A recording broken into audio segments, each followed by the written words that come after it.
मैं अयोध्या नगर बोल रहा हूं। मेरा नाम अयोध्या इसलिए पड़ा क्योंकि मुझे युद्ध में ना तो कभी पराजित किया जा सका और ना ही किया जा सकेगा। वेदों में मुझे ईश्वर की नगरी कहा गया है और मेरी संपन्नता की तुलना स्वर्ग से की गई है। आदिकाल से मैं पवित्र सरयू नदी के तट पर 12 योजन लंबाई और 3 योजन चौड़ाई में बसा था। कई शताब्दियों तक मैं सूर्यवंशी राजाओं की राजधानी रहा। मेरा इतिहास हिंदू धर्म के सबसे पुराने इतिहासों में से एक है। मेरी उत्पत्ति ब्रह्मा जी के मानस पुत्र मनु से संबंधित है। मैं और मेरा सूर्यवंश मनु के पुत्र इक्ष्वाकु से प्रारंभ हुआ था। वेदों और पुराणों में मुझे अयोध्या के नाम के साथ और भी कई प्राचीन नामों से पुकारा गया है, जैसे साकेत, कौशलपुर, अवध, श्रावस्ती और अयोध्या। मेरा नाम अयोध्या यूं ही नहीं पड़ा, बल्कि इसके पीछे बहुत बड़ा धार्मिक महत्व है। स्कंद पुराण के अनुसार आ अक्षर ब्रह्मा है, या अक्षर विष्णु है तथा धा अक्षर शिव का स्वरूप है। यदि आप वेद व्यास के हाथों लिखित अथर्ववेद के पन्नों को पलटेंगे तो भारत की सबसे प्राचीन सप्तपुरियों में प्रथम स्थान पर आपको मेरा ही नाम दिखाई देगा। रामायण काल से मैं कौशल जनपद की राजधानी हुआ करता था, इसलिए मेरे आराध्य प्रभु श्री राम को कौशलपुर राजा के नाम से भी जाना गया। मैं अयोध्या बोल रहा हूं। कितने ही देवता, दानव, मनुष्य और शासक आकर चले गए, सदियां बीत गईं और फिर युग बीत गए, लेकिन मैं यहीं सरयू के तट पर अडिग रूप से खड़ा सब कुछ देखता रहा। मैं वो महासौभाग्यशाली नगर हूं जिसकी गोद में खेलकर रघुनंदन श्री राम बड़े हुए। वो जन्मभूमि जहां मेरे आराध्य रामलला ने पहली किलकारी की, वो दशरथ महल जहां मेरे प्रभु का बचपन बीता, वो वन मार्ग जहां से गुजरकर रामचंद्र जी गुरु वशिष्ठ के साथ गुरुकुल गए, वो अवधपुरी जहां से श्री राम की भव्य बारात निकली थी, वो कनक महल जो महारानी कैकई ने सीता जी को मुंह दिखाई पर भेंट किया था, वो सरयू का किनारा जहां श्री राम और मां सीता ने पहली होली खेली, वो हनुमान गढ़ी जहां हनुमान जी ने कई वर्षों तक रहकर अयोध्या की रक्षा की, वो राम की पैड़ी जहां खड़े होकर राम लक्ष्मण ने संसार के सारे तीर्थ स्थानों के एक साथ दर्शन किए, वो सहस्त्रधारा घाट जहां लक्ष्मण जी ने अपनी देह त्यागी और शेषनाग के रूप में दिखाई दिए, वो गुप्तार घाट जहां स्वयं मेरे प्रभु श्री राम जल समाधि लेकर बैकुंठ को लौट गए। मुझसे विदा लेते वक्त उन्होंने मुझे अमर और अजय रहने का वरदान दिया था। मेरी आंखों में बिछो के अश्रु भर आए थे।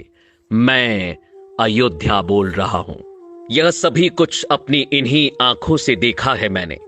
मेरे प्रभु जब 14 वर्षों के वनवास पर चले गए, तब मेरे नगर का बच्चा बच्चा रोया था। महाराज दशरथ को मैंने पुत्र वियोग में तड़प तड़प कर अपने प्राण छोड़ते हुए देखा। मैं वहीं उनके पास ही खड़ा था। सभी रोए, लेकिन मैं फिर भी कमजोर नहीं पड़ा। मुझे विश्वास था कि मेरे कोने कोने को अपनी आभा से प्रकाशित करने वाले प्रभु श्री राम एक दिन लौट कर आएंगे। वह दिन भी आया जब सबके प्राणों से प्यारे श्री राम वनवास से लौट कर आए।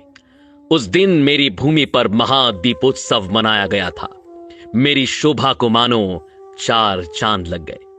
मैंने अपनी आंखों से श्री राम का राज्य अभिषेक होते देखा, जिसके पश्चात उन्होंने 11,000 वर्षों तक राज्य संभाला और मेरी गरिमा को सजाए रखा। श्री राम के शासन के वो 11,000 वर्ष जो आप सभी ने केवल पुराणों के पृष्ठों में पढ़े होंगे, मैं उसके एक एक पल का साक्षी हूं। मैं अयोध्या बोल रहा हूं। लेकिन मेरे प्रभु के बैकुंठ लौट जाने के बाद मैंने जो अथाह संघर्ष किया, उसकी आप कल्पना भी नहीं कर सकते। श्री राम के जाते ही संपूर्ण अयोध्या पर बसने वाले मंदिर, राजमहल, घर द्वार, सभी कुछ को मैंने सरयू में समाहित होते देखा। वह दृश्य मैं आज भी नहीं भूल सकता, जब मात्र मेरी भूमि ही शेष रह गई थी। अनेकों वर्षों तक यह भूमि यूं ही रिक्त पड़ी रही और मैं प्रतीक्षा करता रहा इसे पुनः सुसज्जित करने वाले की। अनेकों वर्षों बाद यह प्रतीक्षा खत्म हुई और भगवान राम के पुत्र महाराज कुश ने अपनी युवावस्था में सर्वप्रथम अपने पिता श्री राम की पुण्य जन्मभूमि पर मंदिर का निर्माण करवाया। सूर्यवंश की अगली 44 पीढ़ियों तक यह अस्तित्व में रहा। वर्ष बीतते गए और पूरा युग बीत गया। मैंने द्वापर युग का आरंभ भी देखा और उसका अंत भी। सूर्यवंश के अंतिम राजा बृहदबल की मृत्यु महाभारत के युद्ध में अभिमन्यु के हाथों हुई और उसके बाद मैं एक बार फिर अकेला पड़ गया। कलयुग का आरंभ हुआ। समय के साथ धीरे धीरे मैं लुप्त होने लगा। मेरे अयोध्या नाम को जानने वाले सभी मुझे छोड़कर चले गए। कलयुग के आते ही मेरी फिर से अस्तित्व में आने की उम्मीद टूटने लगी। लेकिन कदापि मेरे आराध्य श्री राम की ही कृपा थी कि कलयुग के आरंभ में एक दिन चक्रवर्ती सम्राट विक्रमादित्य शिकार खेलते हुए मेरी अयोध्या भूमि पर पहुंचे। मुझे एक असामान्य भूमि जानकर उन्होंने खोज आरंभ की और यह ज्ञात किया कि यह श्री राम की अवध भूमि है। तब विक्रमादित्य ने यहां भव्य राम मंदिर के साथ साथ 360 मंदिरों का निर्माण कराया, जिनकी भव्यता देखते ही बनती थी।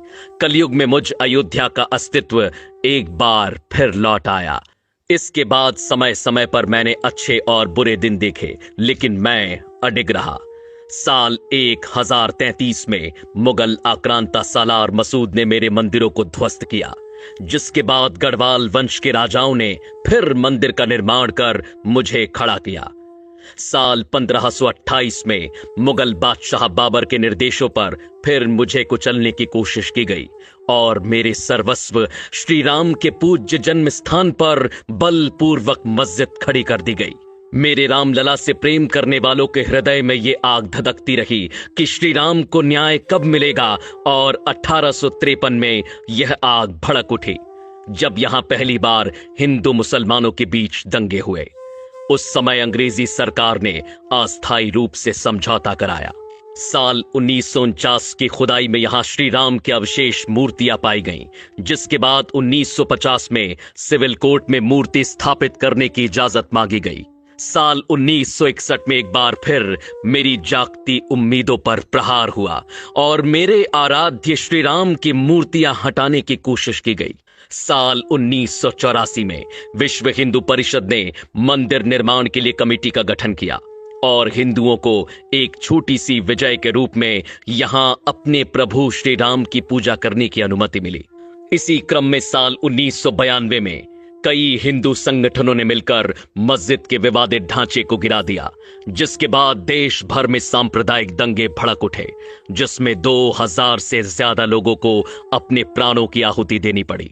साल बीतते गए, अदालत की सुनवाई जारी रही, अर्जियां लगती रहीं, तारीखें मिलती रहीं, लड़ाई लड़ने वाले चेहरे भी बदलते गए, लेकिन इन सब के बीच मैं अयोध्या डटकर खड़ा रहा, इस उम्मीद के साथ कि यह मेरे प्रभु श्री राम की भूमि है जो कोई नहीं छीन सकता।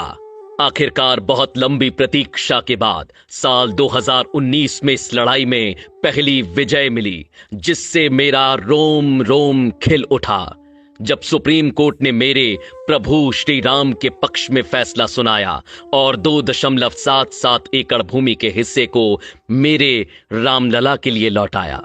साल 2020 में श्री राम मंदिर का भव्य भूमि पूजन कार्यक्रम आयोजित किया गया, जो मेरी दूसरी विजय के रूप में मुझे प्राप्त हुआ, और मेरी तीसरी और अंतिम विजय आज सभी के सामने है, जब साल 2024 में एक अद्वितीय और भव्य मंदिर निर्माण के बाद स्थायी रूप से मेरे सर्वस्व श्री राम की प्राण प्रतिष्ठा होने जा रही है, जिसकी एक झलक देखने के लिए हर कोई लालायित है। मैं अयोध्या बोल रहा हूं। आज मैं ऐसा महसूस कर रहा हूं मानो मेरी युगों युगों की तपस्या सिद्ध होने जा रही है। मैं नहीं जानता कि आप में से किसे ये सारी बातें सत्य लगती हैं और किसे केवल एक कल्पना, लेकिन मैं वो अयोध्या हूं जिसने अपनी आंखों से इन सभी दृश्यों को देखा है। युगों युगों से इस कठिन समय को मैंने जिया है, और मुझसे बेहतर भला ये कौन जानता है कि लोग आते जाते रहेंगे, युग बदलते रहेंगे, लेकिन मेरे आराध्य श्री राम हर युग में हैं, हर काल में हैं, हर घड़ी में हैं, दृश्य और अदृश्य दोनों रूप से सदैव यहां उपस्थित रहेंगे। और मेरे उस मंगल भवन के दरबार में देर हो सकती है, लेकिन अंधेर नहीं। जय जय श्री राम।